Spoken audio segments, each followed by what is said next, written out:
Dungeons & Dragons has hundreds of spells, ranging from cantrips all the way up to 9th level, and these spells can do exceptional things to change the direction of the story. Today I'm going to be talking about 5 spells I don't let my players have in my homebrew campaigns. Make sure you guys like the video if you're enjoying these more potentially controversial topics, and I expect many of you guys will leave your opinions in the comment section below with your views and experiences whilst running and playing games. It's fair to say that there are definitely spells that some of us don't like too much in D&D. But for a long time now, I feel like I've just accepted that these spells were a part of the game, and I'd kind of disgruntledly allow my players to have access to them. More recently, however, I decided to grow a bit of a backbone and tell my players that certain spells just aren't allowed anymore. I'm going to go through 5 spells and that I don't allow at my table, and I'm going to tell you guys why I do not allow them. The first spell, and I think this is going to be a bit of a surprise to some of you guys, is Goodberry. And I genuinely detest the spell. I think it's one of the worst spells for an open world exploration campaign. It's a spell that simplifies the challenge to eat and survive, and it's a spell that, whilst it's only learned by druids and rangers, it's a spell that actually takes away from what druids and rangers are supposed to do, which is hunt, forage, actually do things in regards to survival and nature. I mean, sure, it costs a spell slot, and at lower levels, that actually has value.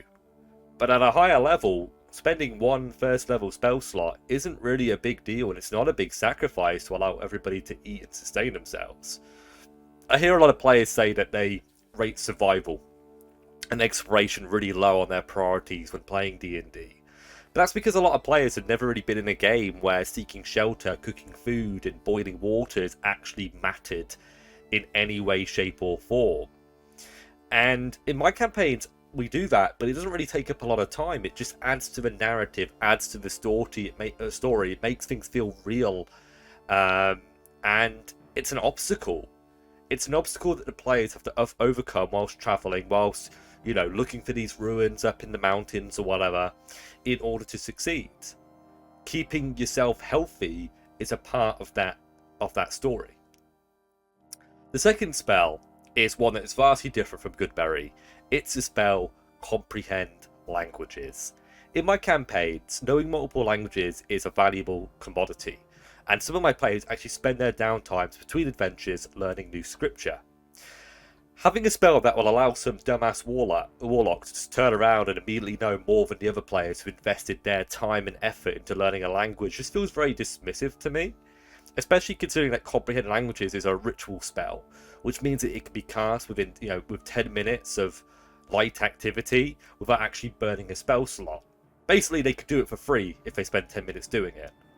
I can make a separate video of why I actually don't like ritual spells in 5e. I think it's a really silly idea, but I don't really want to take away from the main topic of this video today. I'll do a video at some point why I don't like ritual spells, and I've actually come up with some ideas on alternatives. A couple of you guys actually joined one of my live streams recently, and we were kind of talking about it a bit, so I appreciate, I think it was Rantarian and a couple of other people, for giving me some ideas of maybe a way that we could do ritual casting that felt that still allowed you to not use a spell slot but just made it a little bit better. But I could, in my campaigns, every race starts with one language. Even demi-humans like dwarves and elves. If an elven player wants to speak elven and common to start off with, they'll actually need to take a background that gives them a language, which is okay. There's many backgrounds that offer languages, right? Like Sage and shit like that. But if they don't do that, they'll either have to choose common or elven. They have to choose between being able to speak their mother tongue or being able to communicate with the party. That's an interesting decision. And that's, I think, an issue that I have with 5e. It's why I do it differently. In 5e, it seems like everybody's able to speak like 3 to 5 languages, and I just don't know why there's so many polyglots in the world. So many people who can speak dozens of a dozen languages. It just doesn't really make sense. In the medieval times, being a translator actually, I mean, even now, has a lot of value, and I think it should in a D&D campaign too. The third spell on this list is Zone of Truth, which I've actually had banned. It's probably one of the longest banned spells in my campaign. It's been banned for about 3 years now. It's just one of those spells that takes away agency when used on players, and it really ruins the tension and narrative when it's used against NPCs that the players suspect to be withholding information. A spell like this might be suitable in a high fantasy game, but it doesn't really sit well with me in a low fantasy setting where I'm focusing more on like building dynamic NPCs and deeper, more meaningful plots. I've seen Zone of Truth be used several times over the years, and usually it just ends up with either me or the players feeling frustrated, either because the player wasn't able to keep information to themselves, or because the party decided to use a spell that would just give them all the answers they needed, that would allow them to basically just finish a quest. And all it cost was, what, a second level spell slot? It seems way too powerful for a second level, in my opinion, but it's fair to say that some spells are inappropriately placed based on their power level and usefulness. You know, just think about Fireball, right? Third level spell. That's a really, really good example. The next is pocket dimension spells. This might not be. I mean, let me explain. These are spells like Tiny Hut and Mordenkainen's Magnificent Mansion. It basically allows people to rest in a comfortable, warm environment whilst the party are traveling. It's like opening up the tent and it being a huge room inside that's been magically kind of summoned. It's a pocket dimension. It's literally what it says on the tin. You know, these kind of spells offer some level of defense for the party, and all that was required, at least for Mordenkainen's, was a spell slot. If you're using Leomund's Tiny Hut, all you got to do is ritual cast, which is free. 10 minutes. That's all you got to spend, guys, and you get a free place to sleep every night. No problem. These spells mean that you don't need to set up camp, search for firewood, set up tents, maybe create some defenses, and maybe a place to go to the toilet, right? All you got to do is cast one spell and you're Harry Potter hanging out with the Weasleys at the Quidditch World Cup. In the module I'm running, which is called the Barrow Maze, the party is supposed to travel back to town very frequently, not camp in the swamps overnight.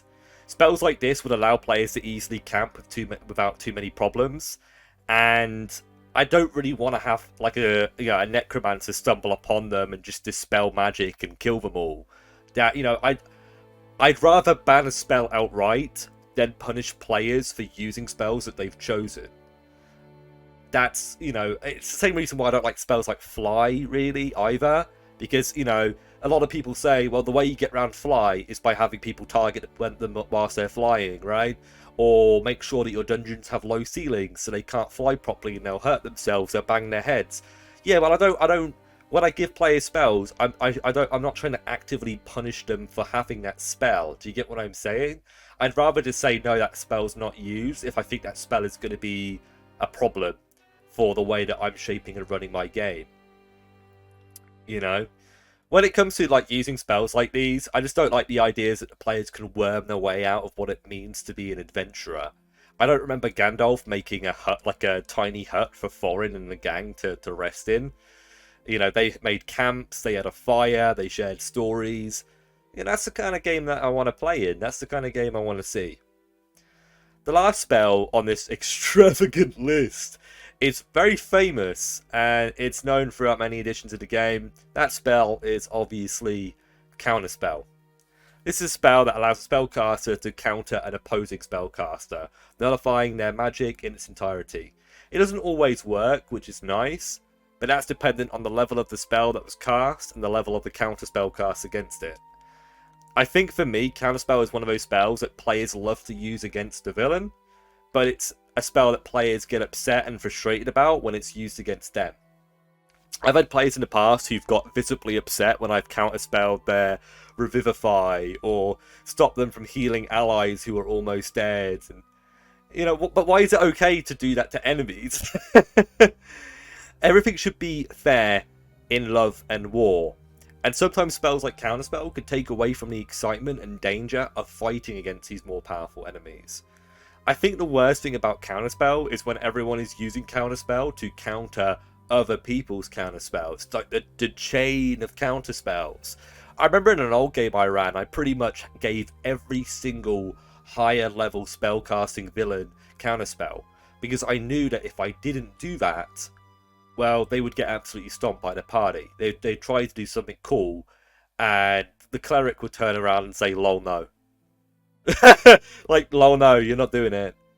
And I can't do it, as a dungeon master, you can't really do anything about it unless you counterspell it back. But now you're having to roll dice if you don't roll it at a high enough level. And if you do roll at a high enough level, it just makes a player feel like, oh, I waited around to use this counterspell for ages, and you've just counterspelled my counterspell? Wow, what a waste of time. Do you get what I'm saying? Like, this is like, it might just be a pet peeve, but it's something I just very much don't like. And I don't really need to worry about that anymore. And instead, my players now sometimes hold their actions to react to an enemy spellcaster and potentially use a spell that they have to try and hinder the enemy spellcaster. Like, if a enemy spellcaster is going to cast Lightning Bolt, well, the allied wizard could hold their Lightning Bolt for when the enemy's going to cast theirs, and then they'd have a little standoff where they both zap each other with their lightning bolts and see which one's more powerful. That's kind of cool, right? That's more cool than just going lol no counterspell, A running theme across the spells that I've kind of outlined are that many of these spells simplify mechanics in the game that I just don't want to be simplified. And I think I'm well within my right to to change things if I want to. I mean, especially 5e is a game that's very easily homebrewed. And to say, oh, you can homebrew that, but you can't change or homebrew this, it's just kind of ludicrous, in my opinion. I think, putting my various other personal opinions aside, that's the main reason. I don't want certain things to be simplified. I want travel and adventure to be worth something. I want players to have agency and control, but I also don't want players to be able to easily overcome challenges or bully my villains with unreasonable magic that is only okay when they cast it, like Counterspell and Zone of Truth. By removing these oppressive spells and rules from my games, I found that my games run a lot easier than they used to, and my players seem very pleased and satisfied with the game that I'm currently running. Those are the 5 spells that I ban in my games. I actually do ban a couple of others, but 5 has felt good for the video. Do you guys ban any spells? Have I changed your opinion on anything in today's video? Do you wholeheartedly disagree with me? Well, let me know in the comment section below.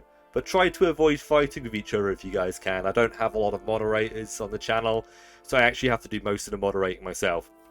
Thanks for watching. I'll see you guys next time on Loki's Lair.